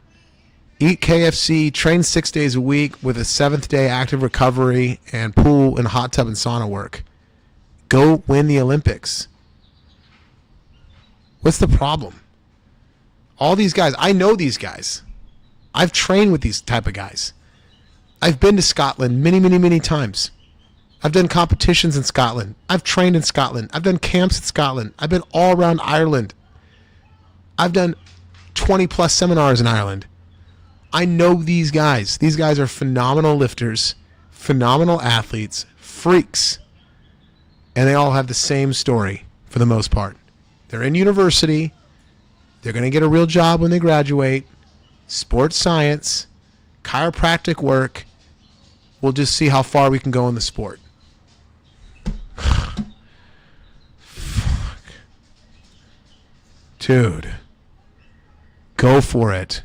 Grow a pair of balls and go for it. It's consistent. Like, that's what happens just every one of his lifts. And then Corey, really powerful and gets some incredible... This Corey guy is the best guy there, by the way. I thought orange knee pads was good. This guy probably weighs like 10 pounds. Look at him. He's got the mid bar slam grab. And listen, if I'm wrong about these guys in university, maybe they are professional full-time lifters. Maybe they are really going for it and they're living that lifestyle. Then I apologize. I'm sorry for blanketing the situation. So I apologize. It's not personal to these guys. I don't know these guys. But it's really actually a compliment because the point I'm making is they're so good. They're so talented. Like, people I've coached in the past are so talented. And what do? They just quit. The world gets them. Life just strips them away to do life things. And you're just like, oh. You know, it's heartbreaking, man. It's the hardest part of coaching. Losing a freak. Because they think, you know, because they listen to society, what society wants. They don't want to listen to what I want. What I want or what I did. I made millions of dollars in weightlifting, traveled the world, like had a crazy life, still do. Support my family. I'm the most blessed man in the world. All just because I ate KFC, smoked a pack a day, and trained 7 days a week. But what do I know? Don't listen to me. Depth underneath the bar. So there's a 71 kilo lifter, snatching 125, just for fun. So we get to 130. This is the weights where it starts to get a bit fun. Tom knocks 130. These boys are big, baby. Here we go. We got Bob Barker back. What would you say to a man in his 30s that has been lifting for 3 years, 6'5", 300 pounds, and still can't bench? Oh, never bench again. What are you doing? I love your question, though. Get out of that.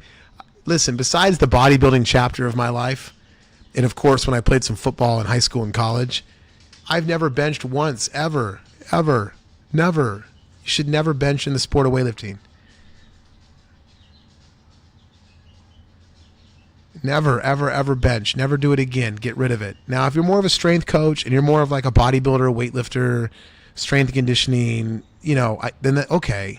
That's the... then I don't know how to answer it because I'm not a strength coach. You know, weightlifting, just the answer is just don't ever do it. As a weightlifting coach, that's my answer to you. And it probably means it's a good thing because your discipline is weightlifting. So if your bench is down, that's a good thing. So that's my answer. I hope that helped. Camera over, so it misses my attempt at 130, unfortunately, but it was 135. So Tom missed it first attempt, very close, nearly saved it. This is the heaviest I've gone since World Champs. Wow, look at this kid here. I'm not gonna lie. When he first started doing his video with the close-up selfie. Hi, buddy. What? Another one? Do you have the opener? I think she has it. Go grab me the opener real quick. I wasn't expecting a 135 from this cat. These boys are strong. 135. I felt good all the way building. Oh, it's my wife. Hold on. Baby love. Hi, baby. You're live on Weightlifting Talk. Oh, wow. Just want to let you know before we went 50 Shades of Grey on him. Stop. I'm kidding. I love you. Love you. Just letting you know I'm leaving now. Okay. And I will see you home soon. Okay. Have a good show. I'll call you right when I'm done. I'm wrapping up now. I'm just rambling at this point. Okay. But I love you. Love you. Drive safe. Bye. Okay. She didn't like my 50 Shades of Grey joke. All right, here we go. 35. Up to it, got to 135 and moved really nicely. So I got some good depth underneath. I'm in shock right now. I'm in shock. This kid just snatched 35 right in front of my face. And he's like, John North, take that. You ain't nothing. As well, felt nice and smooth. In my head, I wanted to push up a little bit higher. But Coach John said, leave it there, save it for another day, which is what I did. Corey did have an attempt. Bullshit. Leave it there, save it for another day. Shove it up your ass. Attempt at 130, but the camera got knocked over. And it was a mint attempt. And then Tom went again and got 135 to match me in the end. So then we moved on. Boy, what a perfect opportunity for an epic battle. Cow strength days, muscle driver days, right? A perfect battle. All these cats are like way up, probably around 90%, 88%, 93%. They're way up there on the mountain. They're all around the same weight. I'm pretty sure all of them snatch either 130, 135. And I think two of the guys even tied each other. What a great way. Gosh, if Penley was here, if Penley was in that chair, man, he'd be just drooling. Then all of a sudden, they start battling each other. They get in this epic battle where they start pushing each other. One makes it, one misses it. Then one comes back and makes it. Then the other guy misses it. Then the other guy makes it. Then they start missing. Then they come back. One guy makes it. The other guy gets pissed off and comes back and makes it. Oh gosh, I'm just trying to not be so mean. What a missed opportunity by this coach. There you go. That was well said, John. That was a professional, nice thing to say. What a missed opportunity by this weightlifting coach. He's got his young bucks, his studs in the gym, and they all just basically tied at 90%. And he just says, and the coach says, move on. A missed opportunity, man. Coach Penley and Dave Spitz would have had us putting steak knives through our throats. We'd be battling in the snatch for the next hour. You think we care? And then we went out and won every meet there was to win, broke every record, made every international team. We slaughtered everyone in front of us. Proof is in the pudding, young buck. But no, your young buck boys that are 23 years old that can train for all day because they're just full of testosterone and they're freaks, you're just going to cut them off. You're just going to cut them off and say move on, dude. So it's so upsetting to me. So upsetting. These guys are being held back. I say the same thing every single time. These guys are being held back. Hi, baby. I was looking. Oh, it's right here. I have it. All right, yeah. I don't know, Andrew. You're my like Joe Rogan guy. Can we maybe find out what these guys are hitting on stage? I don't know. I don't know how you'd find who these guys are or what the results are, but I kind of want to know what these guys are hitting on stage. I can't find the can opener. I found it. I have it.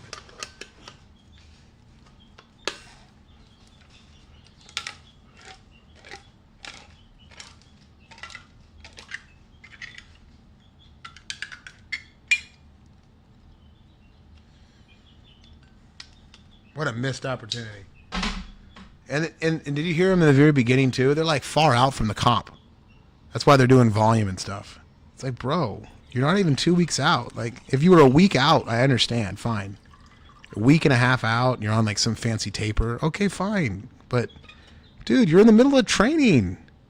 Let the boys go. That's the thing that Glenn needs to do. Oh, that was so good. Like, let them go. Let the training session create its own story. Let them breathe. Oh, what do I know? I'm just a street cat. Clean jerks in the afternoon. So we did all the snatches in the morning. I finished off with some snatch pull pauses at the knee, which I got some technique critique from Nikki. Yeah, you did. Some technique with snatch pause pulls. Fuck. About my feet angle, make sure my knees aren't going too far back and things like that. And that's like the... Yeah, don't make sure your knees get too far back like myself and Ilya and Klokov, where our knees are basically locked. They're so far back. They're locked. They're straight. They're straight.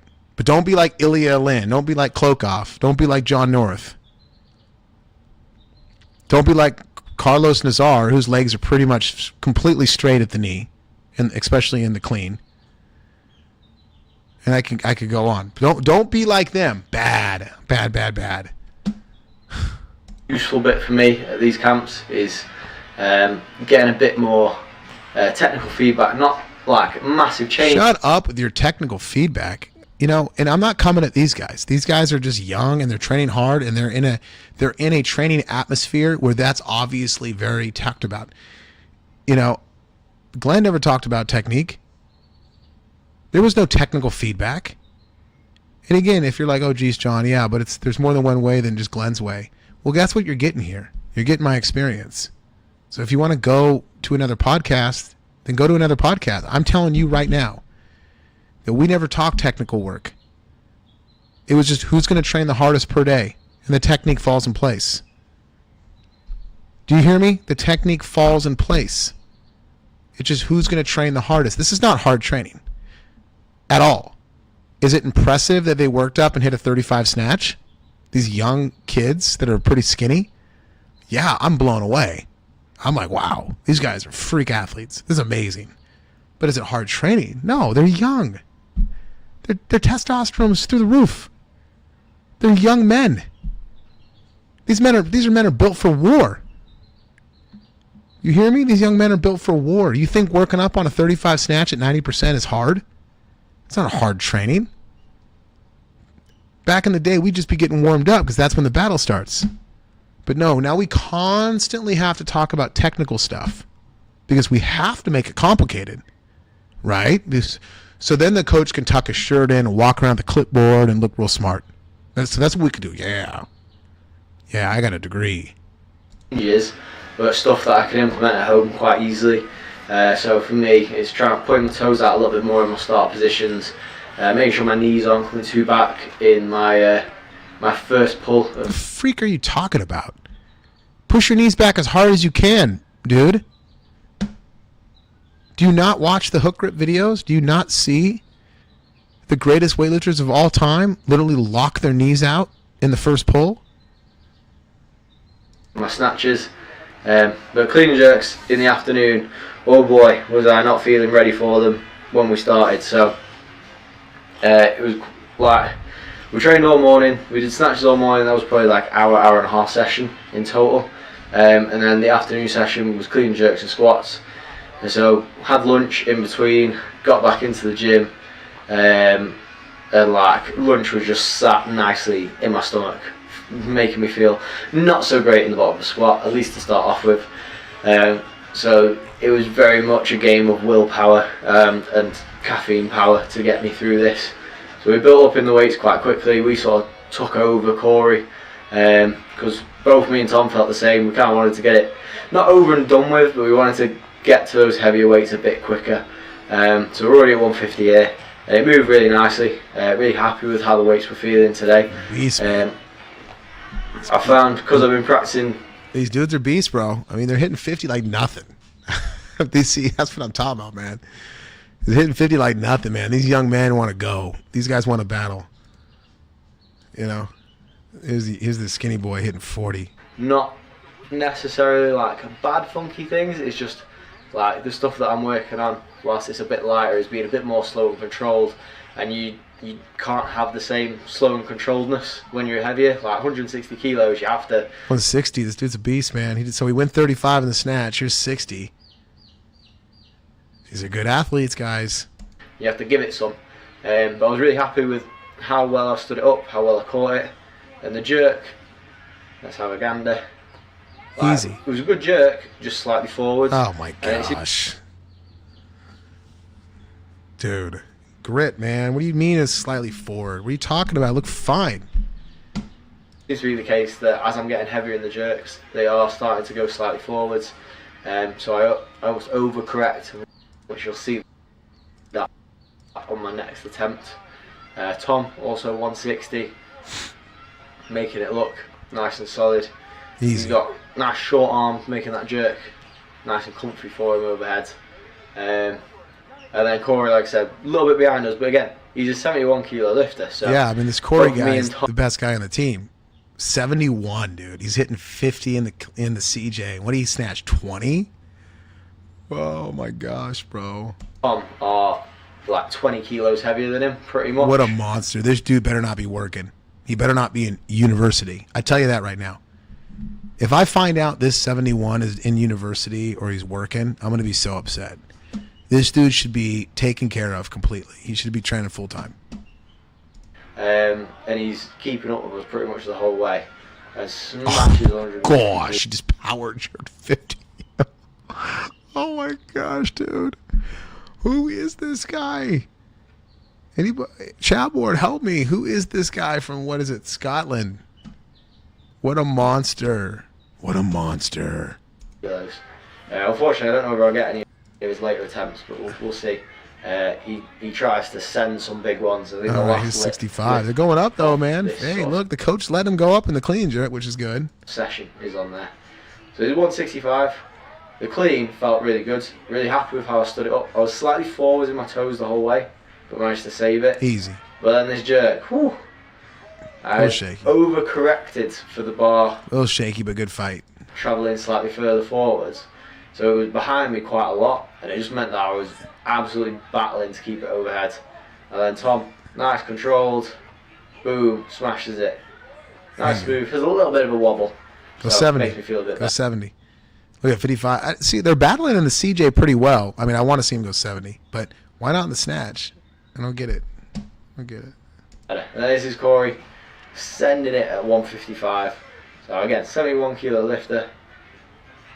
It's crazy. 18 years old. 50. Blowing, That's 57. smashing it out of the park. Look at Oh that. Gets into the my squat. gosh. What a monster. The fact that he took a 57 attempt in a squat jerk at 71 weight class. What is this guy, 19? Doesn't quite make it. He did actually go up from there. I think he went 160 or 162. He's an absolute... Yeah. Thank you. I love you. Love you too. Mommy's on her way home. Hey. nutter. But yeah, it was a really good session. It was really good lifting. And it's always good fun. So I haven't seen anybody miss yet. We're just moving on. That's it. We're just done. 65's done for the bigger boys. Go till you miss, bro. Put 70 on the bar. Like, let me ask you a question. Why not go 70?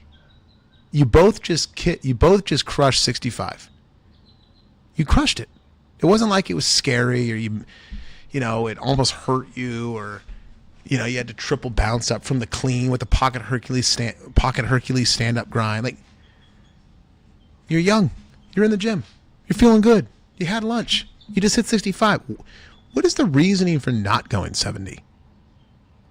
You really think just a little bit more weight is this going to cash you out 2 months from now for the meet? In these Scottish camps, they give me a chance to push a little bit more, get a little bit of technical feedback. It helps me feel like I'm making the right progress that I need to. Oh, I found him. Oh, he bombed out the Europeans. Last week I headed out to the European Championships in Batumi, Georgia. This wasn't just another meet, this was the second qualifying event on the road to the competition. All right, bro, let's get to it. 24 probation.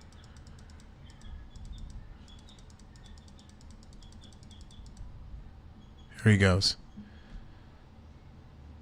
There you go. Thank you, Andrew. We found him. Oh, the 71 is Corey Duncan. So this is what I'm talking about, though. So he went 35 in training. Could have went up. Could have pushed it. But we moved on. Because what? We want to be fresh. A month out. 2 months out. So here we go now. 25. This is 33. Throw it over my head once. I threw it over my head 3 times. Like, what a muppet to make the same mistake 3 times in a row. You can see it in my face after the first attempt of how It's got to sink lower. With it. That's unfortunate. You know, he's a good athlete. He just doesn't have anybody coaching him that knows what they're doing. So that was the planned opening weight anyway. It's the heaviest I've opened in competition on clean and jerks, but clean and jerks have been feeling good on the build up to this competition.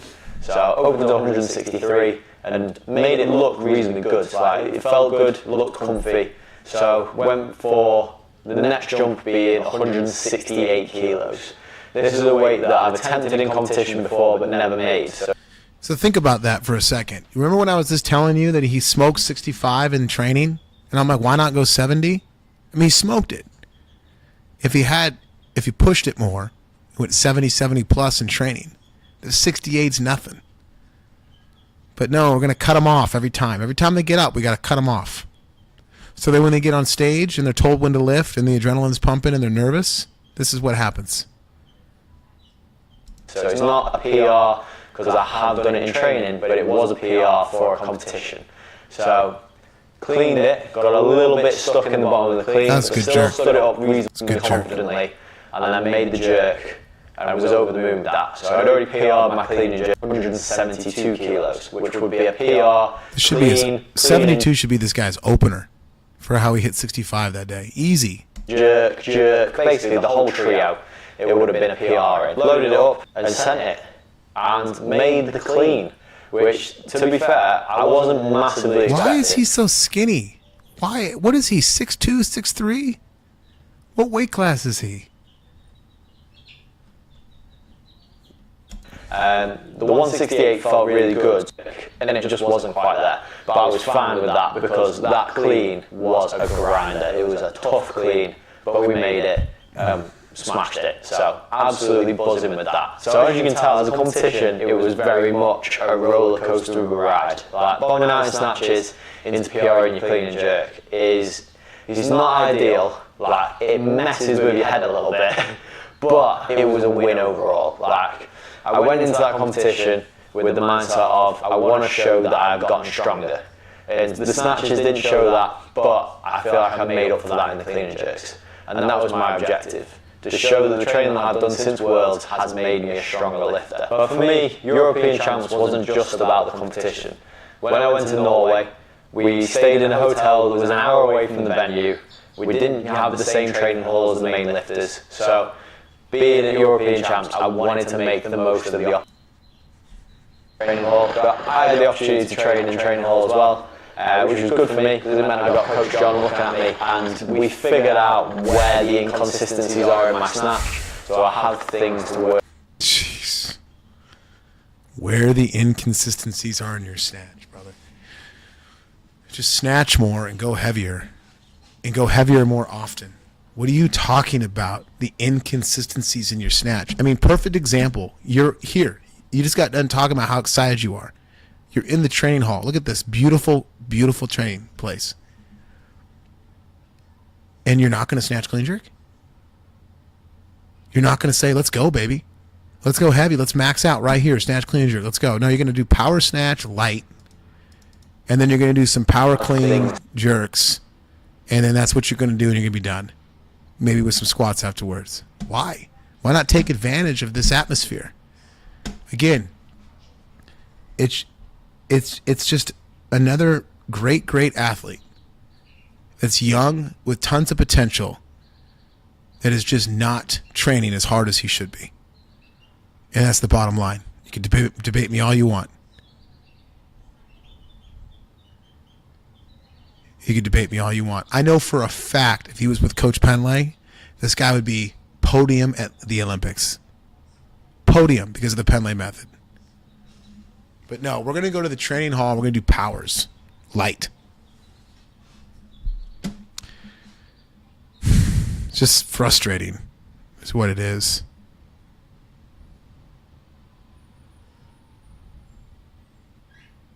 All right, I'm out. We'll see you guys back. Salute.